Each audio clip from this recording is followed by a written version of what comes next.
Եթե իրենք գան եւ մասնակցեն Երևանյան գագաթնաժողովին, ապա կստեղծվի տպավորություն, որ բոլոր հարցերը լուծված են։ Շատերը ընդհակառակը պնդում են, որ սրանով Հայաստանը բարձրացնում է իր սուբյեկտայնությունը։ Ադրբեջանը կարող է համադրել տարբեր այլ պրոցեսներ եւ տարբեր այլ ցանկություններ, նաեւ սպասարկել դրանք, եթե խաղադրույքը արվում է Կովկասում ապակայունացման հարցում։ Երևանը պետք է իհարկե փորձի բալանսավորել խաղալ բոլոր ուղղություններով եւ ոչ միայն Ռուսաստան, Եվրոպա։ Բայց հարցն այն է, թե ինչ որակով է խաղացվում եւ ինչ մտքերով, ինչ մտայնությամբ, ինչ կոնցեպտով։ Բարեկամներ, ողջունում ձեզ, սկսում ենք Status Quo-ն։ Այսօրվա իմ զրուցակիցը քաղաքական մեկնաբան Հակոբ Բադալյանն է։ Հակոբ ջան, ողջունում ձեզ։ Բարև ձեզ։ Ավարտվեց Եվրոպական քաղաքական համայնքի գագաթնաժողովը, որը աննախադեպ էր ինչ որ առումով Հայաստանում։ Իհարկե, մենք տեսանք եւ չափազանցրած գնահատականներ եւ մի փոքր թերագնահատված գնահատականներ, բայց ամեն դեպքում դուք էլ շատ ակտիվ ձեր գրառումներով փորձում եք մեկնաբանել, վերլուծել տեղի ունեցողը, ինչ որտեղ այդ բալանսը պահել, ցույց տալու թերևս իրական պատկեր։ Ես կուզեի, որ մեր հեռուստատողներն են ներկայացնեք ձեր մտորումները։ Շատերի մոտ իհարկե այնպեսի տպավորություն է, որ մենք կարծեք երբեք չենք տեսել առաջնորդներ եւ հիմա ինչ որ շատ չափից դուրս աշխարհացունց երևույթ է տեղ ունենում, հասկանալի է նախընտրական գործընթացներն ամեն ինչ այդպես լույսի ներքո է ներկայացում, բայց փորձենք հասկանալ ինչ տվեց սա Հայաստանին,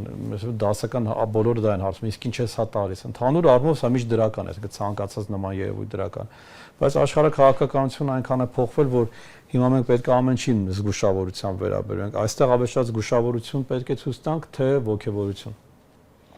Ես կարծում եմ հարցը հենց հակառակ ձևով կարող ենք դնել, ինչ է վերցնելու այս գագաթնաժողովը Հայաստանից,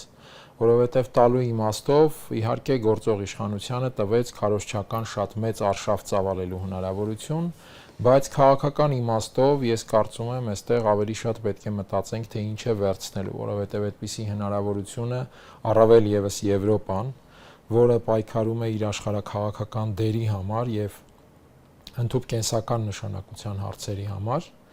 հենց այնպես այդպիսի քարոզչական կարտ բլանշեր չի շնորհվում իհարկե։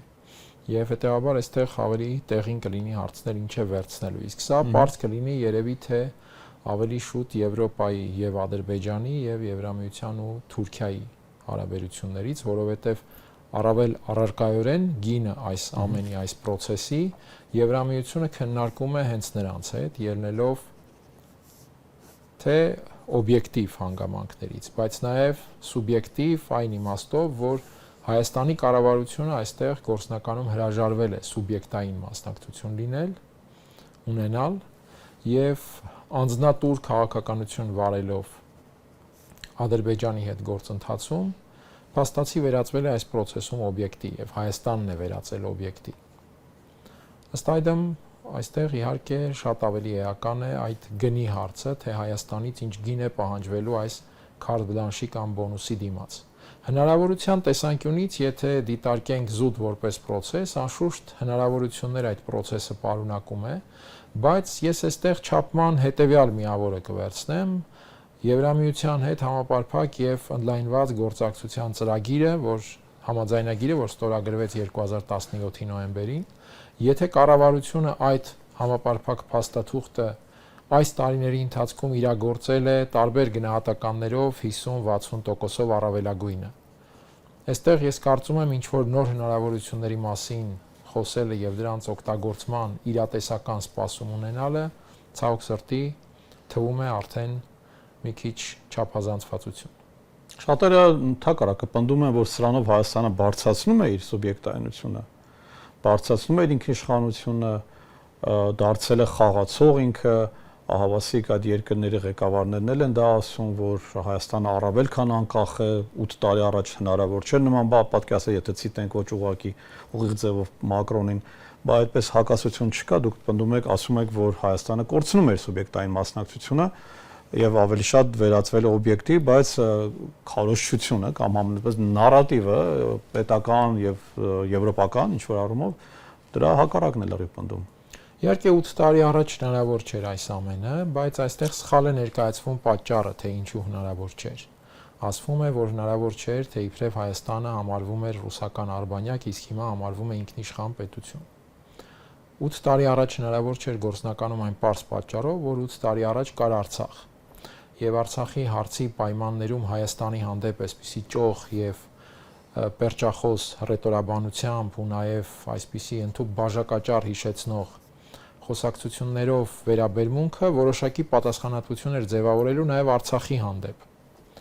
Իսկ սա արդեն խնդիր կառաջացներ հենց Ադրբեջանի եւ Թուրքիայի հետ փոխհարաբերությունում, ինչը որևէ մեկը Եվրամիության առաջատարներից որևէ մեկը չուներ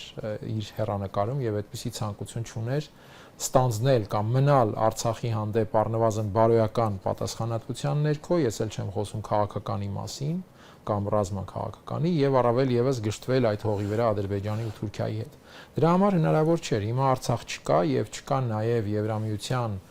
բավականին գործուն մասնակցությամբ եւ ես հիշեցնեմ, որ այդ չլինելու process-ը ծավալվել է նաեւ Շարլ Միշելի այդ բրյուսելյան ձևաչափի ներքո եւ սրա մասին նաեւ Ադրբեջանի նախագահը շատ բաց տեքստով հայտարարեց 2024-ի նոյեմբեր-դեկտեմբերին, երբ ընդունեց Շարլ Միշելին, որը Բաքվում էր իր պաշտոնը ավարտելուց մոտ 1 ամիս առաջ եւ հայտարարեց, որ շնորհակալություն է հայտնում Միշելին այդ գործընթացի համար, որովհետեւ բրյուսելյան ձևաչափում են ձևավորվել եւ այսպես կազմավորվել հայ-ադրբեջանական process-ի օրակարգի առանցքային հարցերը։ Եվ այս պատկերից հետո բնականաբար այս շարունակությունը ենթադրում է Հայաստանի նորանոր կարկանդակների խոստացում, որովհետև process-ը ինքնին ավարտված չէ։ Մենք տեսնում ենք, որ Ադրբեջանը ունի պահանջներ եւ պայմաններ եւ մեծ հաշվով այդ միջին միջանցքի ռազմավարական ծրագիրը կառուցելը եւ ամբողջացնելը, ինչի նպատակն ունի նաեւ Եվրամիությունը, կախված է դրանից, թե Ադրբեջանը որքանով իրեն բավարարված կզգա Հայաստանի հանդեպ իր պահանջների հարցում։ Եվրամիությունը հիմա զբաղված է մեծ հաշվով այդ խնդրով, այսինքն համոզել Հայաստանին եւ խրախուսել Հայաստանին այդ ճոխ կարկանդակները խոստանալով, ընդունել Ադրբեջանի առաջ քաշած պայմանները եւ ավարտել ի վերջո այդ համաձայնությունը, ըստ այդմ նաեւ նպաստելով միջին միջանցքի արագ կառուցմանը։ Իսկ այդ միջին միջանցքը Եվրամիության համար այսօր առավել քան կենսական է, հաշվի առնելով նաև Միացյալ Նահանգների հետ իրենց բավականին հետաքրքիր բանաձև եք վերում, այսինքն մյուս կողմից էլ իշխանությունը կարող է, եթե այդպես անկեղծ խոսի ինքը, ասիան ինչ որ մտածում եք, ասի դե այո, մեզ կարկանդակ են տալի, մեզ կարող են մտրակ տալ, բայց կարկանդակ են տալիս եւ այդ կարկանդակը խաղաղությունն է եւ վերարտադրությունը իշխանության, այսինքն ավելին դեռ դրանից ակնկալել նույնիսկ կլներ միամտություն, դա ես եթե ցիտեմ իշխանությունների ըստիս մտածողությունը, որ այո, Եվրամիությանը եւ Արևմուտքին ձեռնտու է այդ միջին միջանցքի լինելիությունը, այդտեղ մենք ունենք տրիպը,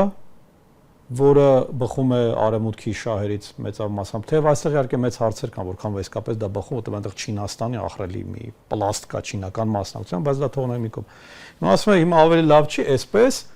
քան Ադրբեջանի կողմից սպառնալիքներ, հոխորտանքներ, ռազմական գործողություններ, սահմանային միջադեպեր, եթե սա է այդքան տարբերություն կա, այո, մենք ընտրում ենք թող դա կոչենք կարկանդակ, թող դա կոչենք գազար, տարբեր ձևերով, այո, մենք ընտրում ենք դա, ինչն է խնդիրը։ Խնդիրը հետևյալն է, մենք ուզում ենք ունենալ պետություն, որը սուբյեկտ է միջազգային հարաբերություններում, թե մենք հրաժարվում ենք այդ տրամաբանությունից եւ համարում ենք, որ մեր որպես պետություն անելիքը ցանկացած ներկայացվող պահանջին համաձայնելն է եւ դրա դիմաց ինչ որ բան ստանալը, որը նույնիսկ տնօրինելու քաղաքական սուբյեկտային հնարավորությունը մերը չի լինելու։ Իրենք ասում են, այո, մենք պարտված կողմ ենք, հետեւաբար այդպես պիտի լինի։ Սա իհարկե մոտեցում է, հարցն այն է մեր հասարակությունը այդ մոտեցումը ընդունում է թե ոչ, որովհետև ինչ միտք են կամ ինչ մտայնություն են ձևավորում, հետեւյալը, որ եթե պետությունը ունի առարկություններ, դա ուրեմն պատերազմ սադրող պետություն է։ Սա կարծում եմ պետությունների կենսագործունեության, քաղաքականություն երևույթի պարզապես նենգափոխում է, եթե մեղմ բնորոշենք, որովհետև մենք տեսնում ենք պետությունները միմյանց հետ ունեն առարկություններ, ընդհանուր հակադրություններ, բայց նաև հարաբերություններ, եւ այդ ամենը քննարկում են, հարաբերվում են եւ այլն, այսինքն պետությունը նաև հենց դրա համար է, երբ դու կարողանում ես քո տեսակետը արտահայտել, որը կարող է տարբեր լինել։ Դե աչքները վախեցրել են լավ։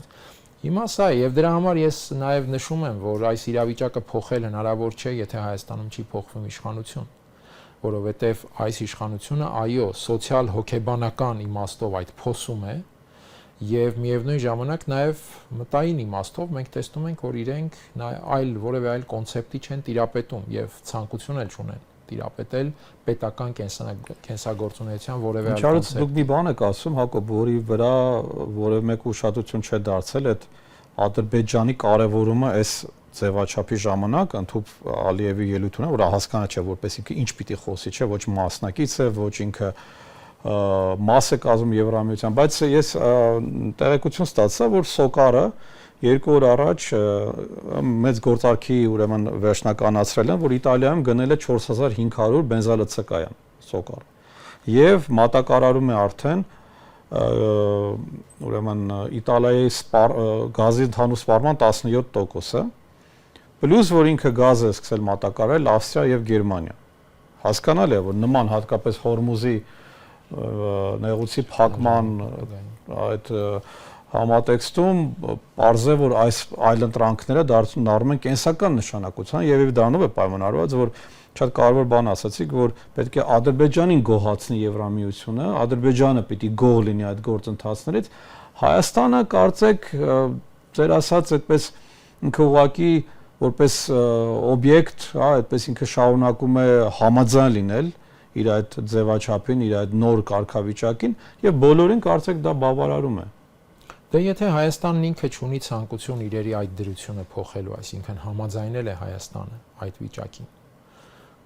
Շատ մեծ հարց է, օրինակ, եթե Հայաստանը չհամաձայներ այդ տարբերակին, արդյոք դա նշանակում է, որ պատերազմ էր լինելու։ Իհարկե կլիներ որոշակի, այսպես, Չէ, բայց կարող է, իսկապես կարող է եւ ենթադրենք կարող է եւ լինել։ Ահա, եթե այստեղ պատերազմի հարցն ենք քննարկում, այդ պատերազմը ով պիտի սկսեր։ Ադրբեջանը։ Ադրբեջանը ինքնուրույն էր կայացնելու այդ պատերազմի որոշումը, թե աշխարհակաղակական տարբեր գործոններ պետք է բերեին այդ պատերազմին։ Ես կարծում եմ Ադրբեջանը պատերազմ որոշող քաղաքական սուբյեկտ եւ պետություն չէ։ Այդ քաշային կատեգորիայում չէ Ադրբեջանը։ Ադրբեջանը կարող է համադրել տարբեր այլ process-ներ եւ տարբեր այլ ցանկություններ, նաեւ սպասարկել դրանք, եթե խաղադրույքը արվում է Կովկասում ապակայունացման հարցում։ Եվ այստեղ հիմա դիտարկենք Կովկասում ինչ է տեղի ունենում։ Ծավալվում է տարբեր կենտրոնների պայքարը հաղորդուղիների համար, կամ եթե այսպես մի քիչ պայմանական ու պարզունակ ասենք, Կովկասի բաժնետիրության համար։ Եվ հիմա այստեղ այս պայքարը ժամանակի ընթացքում անխուսափելի գալու է նորից լարվածության փուլ։ Եվ այդ լարվածության փուլում որևէ նշանակություն չի ունենալու Հայաստանը անձնատուր է եղել թե ոչ, եւ ավելին,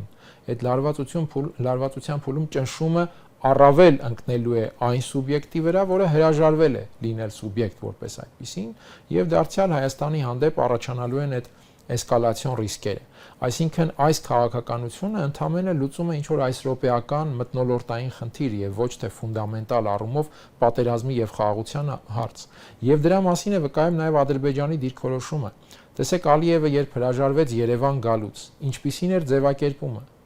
Եթե իրենք գան եւ մասնակցեն Երևանյան գագաթնաժողովին, ապա կստեղծվի տպավորություն, որ բոլոր հարցերը լուծված են։ Այսինքն իրենք բաց ասում են, որ հարցերը լուծված չեն, եւ մենք նույնիսկ լսում ենք, թե ինչ հարցեր են առաջ քաշում եւ ինչ մասշտաբի ու ծավալի իրենց բնույթով, անգամ տարածության իմաստով Հայաստանի հանդեպ շատ པարզ հավակնություններ են ներկայացնում։ Դեմոգրաֆիական իմաստով, քաղաքական իմաստով, ռազմաքաղաքական իմաստով, տնտեսական իմաստով անգամ։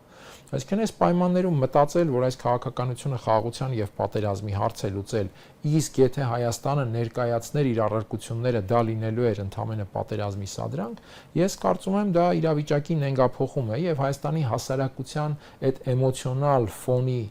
հանդեպ շահարկման որոշակի գործողություն, որի նպատակը բացարձակապես այդ իշխանությունը պահելու խնդիրն է։ Բնական է, որ արտաքին խոշոր դերակատարները շատ գոհ կլինեն այդ վիճակից, որովհետև մի սուբյեկտ եթե պակաս է, իրենց համար դա աշխատանքային այսպես մի բեռի թեթևացում է։ Եթե պետք է պայմանավորվեին Հայաստանի հետ, աշխատեին Ադրբեջան, Հայաստան եւ այլն, հիմա Հայաստանը մեջտեղից դուրս է գալիս, կարելի է այսպես կարկանդակներ խոստանալ եւ դեռ մեծ հարց է թե այդ խոստումների որքան մասն է իրականություն դառնալու։ Եվ հետո պարզապես պայմանավորվել Ադրբեջանի հետ ու Թուրքիայի հետ։ Սա է տեղի ունենում ցավոք սրտի եւ ես մի հանգամանքի ուշադրության արժանացնեմ։ Մարտին Ադրբեջանում էր Անտոնիո Կոշտան, որը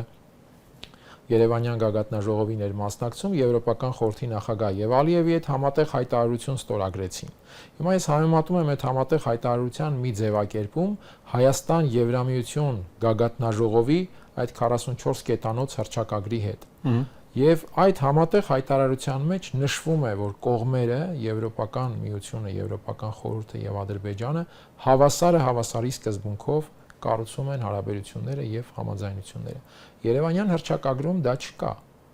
Չի արձանագրվում, որ Հայաստանը եւ Եվրոպական միությունը հավասարի սկզբունքով։ Սա շատ էական է, այս ձևակերպումները շատ էական են եւ արտացոլում են հարաբերությունների տրամաբանությունը։ Եվ այստեղ եթե մենք փախչում ենք իրականությունից ասելով, որ դե մենք ավելի փոքր ենք, թույլ ենք, պարտված ենք եւ այլն, այդ կարգավիճակը երբեք չի փոխվի, քանի մենք դա ենք ասում։ Հետեւաբար մենք պետք է սկսենք մի քիչ այլ բանի մասին մտածել, որպես պետություն, որպես սուբյեկտ, որպեսզի այդ իրավիճակը սկսի փոխվել։ Քանի այս իշխանությունն է, նա օբյեկտիվ եւ սուբյեկտիվ պատճառներով պահելու է նույն խոսքը։ Համար նշեցի, որ այստեղ իրավիճակի փոփոխության համար նվազագույնը իշխանության փոփոխությունը շատ կարեւոր է,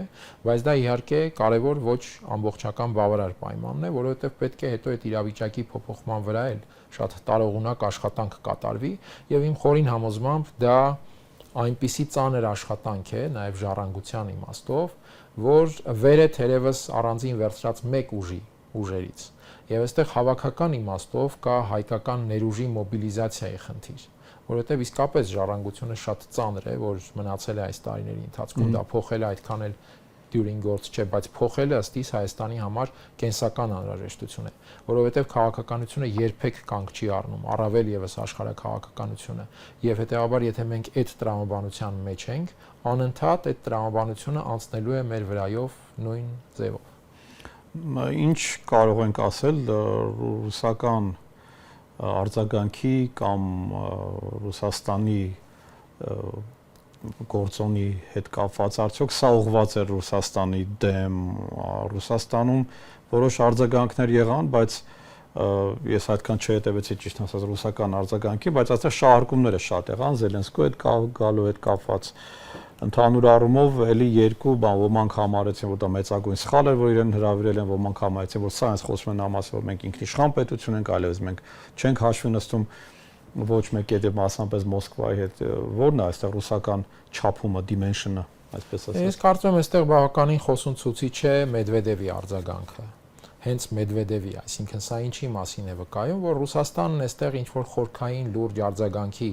առնվազն արագ իմաստով կարիք չի տեսել, որովհետև Մեդվեդևը դա արձագանքի այն մակարդակն է, որը բացարձակապես միտված է այսպես մեդիա պրոպագանդիստական Ժիրինովսկին էր այդպես։ Եվ եթե այդ մակարդակով է լինում արագ արձագանքը, հետո գուցե արդեն ավելի լուրջ պաշտոնյաներ ինչ որ բան խոսեն, բայց եթե արագ արձագանքը Մեդվեդևի մակարդակով է, դա նշանակում է, որ ինչ որ լուրջ քաղաքական ռիսկեր կամ խնդիրներ չեն տեսնում այս process-ի մեջ, առնվազն այս վիճակում, եւ դրա համար արձագանքի այսպես մակարդակը այդ մեդիա պրոպագանդիստական խոսուն մակարդակն է, որի նիշան ստանձնել է Մեդվեդևը, կարծես Մեդվեդևը այնտեղ ուրիշ գործել չունի, ապահովել այս նիշան։ Եվ այս տեսանկյունից ես նաեւ համաձայն չեմ այն գնահատականներին, թե այստեղ Ռուսաստանը շատ մեծ վրթովմունք կարող է ունենալ, որ գագաթնաժողովը անցավ Հայաստանում։ Ի վերջո չմոռանանք ապրիլի 1-ին, որտեղ էր Նիկոլ Փաշինյանը Մոսկվայում եւ այնտեղ Եվ ոչ չինովնիկները այդպես չեն նայում, իրենք էլ են շատ ոգևորվում, տեսեք, Ահավասիկն է գնում է Պուտինի դեմ, Զելենսկին է եկել այստեղ։ Չեմ հավատում, որ իրենք ոգևորվում են անկեղծ։ Իհարկե Եվրոպան չեմ մտածում, որ անկեղծ են, բայց շատերը անկեղծ են, շատերը իսկապես հավատում են։ Առաջնային շերտը առնվազն։ Սկսում են վիճել, սկսում են նույնիսկ այդպես են ասում փրփրակալած բանով ապացուցել, նույնիսկ երբ որ դու չես տեսնում, այսինքն ասում ես որ համոզիչ չի, եթե նժարի վրա դնում ենք այդ երկու բանը, բայց էլի շատերը կան որ համարում են սա իրապես հակառուսական, որ ինքը եկել է հենց հակառուսականության համար։ Ես օրինակ չեմ կարծում, թե օրինակ Ուրսուլա ֆոն դեր Լեյենը կամ Էմանուել Մակրոնը այդքան դյուրահավատ են եւ կարող են մտածել, որ Երևանը անկեղծորեն այսպես ձգտում է դեպի Եվրամիություն եւ հրաժարվում է Ռուսաստանից։ Եվ նաեւ այստեղ կարծում եմ Երևանն էլ այդ մոտեցումը ունի ոչ թե այսպես խորամանկելու կամ Եվրոպային գցելու տրամաբանությամբ։ Երևանն էլ համոզված է, որ Եվրամիությունում բացարձակապես չունեն ավելիի ցանկություն։ Ունեն ցանկություն Հայաստանին համոզել ավելի շուտ եւ ավելի մեծ ծավալով համաձայնել Ադրբեջանի եւ Թուրքիայի հետ։ Այդ ցանկությունը ունեն, բայց Հայաստանի հանդեպ ստանձնել գործուն ավելի ցանկություն իրենք չունեն։ Եվ սա նաև ըստիս Նիկոլ Փաշինյանն է շատ լավ պատկերացնում եւ այդ է պատճառը, որ այսպես փորձում է պարզապես իր իշխանության հարցը լուծել խաղալով այս երկուսին։ Այսպես խորալանք ստացվի որ Փաշինյանը ամեն ինչ ճիշտ է անում։ Ընդհանուր տրամաբանությամբ ճիշտ է անում, հարցը որակն է։ Այսինքն Երևանը բնականաբար չպետք է դիրքավորվի կամ հակառուսական կամ պարզապես ռուսական ճամբարում։ Երևանը պետք է իհարկե փորձի բալանսավորել խաղալ բոլոր ուղղություններով եւ ոչ միայն Ռուսաստան, Եվրոպա։ Բայց հարցն այն է, թե ինչ որակով է խաղացվում եւ ինչ մտքերով, ինչ մտայնությամբ, ինչ կոնցեպտով։ Եվ այստեղ է, որ մենք տեսնում ենք այդ անձնատուր լինելու կոնցեպտն է, որովհետեւ ինչի վրա է կառուցված խաղը, ոչ թե Հայաստանի սուբյեկտության, այլ խաղը կառուցված է Ադրբեջանի պայմաններին Հայաստանի ադապտացիայի վրա։ Այսինքն որտեղ ավելի այսպես շահավետ գնով հնարավոր կլինի իրացնել այդ ադապտացիան։ Իսկ սա բոլորովին այլ տրամաբանության խաղ է, քան պետական քաղաքականությունը։ Իսկ ինչ վերաբերում է գագաթնաժողովին, այդ հակառուսականության մասին գնահատականներին, ես նույնիսկ առիթ եմ ունեցել ասելու, որ այդ գագաթնաժողովը իր խորքում իմ համոզմամբ շատ ավելի հակաամերիկյան է քաղաքական process-ի տրամաբանության տեսանկյունից, քան նույնիսկ հակառուսական, որովհետև նույն թրիփի մասին մենք խոսեցինք, ինչ է թրիփը։ Թրիփը դա Միացյալ Նահանգների արգելափակոցն է Չինաստան, Եվրամիություն, առևտրային մեծ համաձայնության եւ ճանապարհին, այսպես մեծ համաձայնության։ Որովհետև տեսեք, եթե նայում ենք նույն ասենք կենտրոնական Ասիայի երկրների տրամաբանությամբ, ապա նրանք կոնկրետ տեսնում են Չինաստանից ապրանքների ներմուծումը դեպի կենտրոնական Ասիա, Ղազախստան, մասնավորապես այնտեղից անցում դեպի Ադրբեջան, Ադրբեջանից եւ Վրաստանով եւ այսպես ասած մյուս ճյուղը, որը հնարավոր է լինել թրիփն է, հետեւաբար դա չինական Եվրոպա։ Այո, Թուրքիա, Թուրքիայից հետո Եվրոպա, Չինաստան, այդ մեծ հնարավոր առևտրային համաձայնության ամերիկյան արգելափակոցն է, որովհետև ինչ է անում հիմա Միացյալ Նահանգները, Եվրոպայի առաջ դրված է այսպես վերջնագրային տոնով ինչ որ բան, կամ դուք տեղավորվեք այն քաղաքականության համատեքստում, որը ես եմ պատկերացնում, կամ այլևս ես չեմ լինի ձեր ոչ անվտանգային, ոչ տնտեսական հովանին, եւ հակառակը կլինեն տնտեսական սանկցիաներ եւ շատ խորհրդանշական ու հատկանշական է այդ իմաստով գագաթնաժողովից 2 օր առաջ էր կարծես թե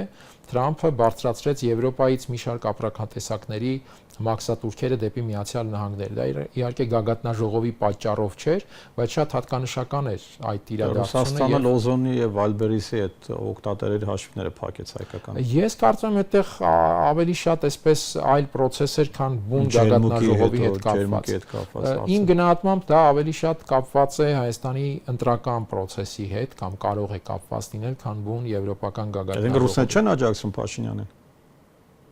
Ոչ թե չեն աջակցում, այլ պարբերաբար հիշեցնում են ռազմավարական կարմիր գծեր եւ հետևանքներ process-ը վերահսկողությունից բաց չթողնելու համար, որովհետեւ process-ը դուրս չգա վերահսկողությունից։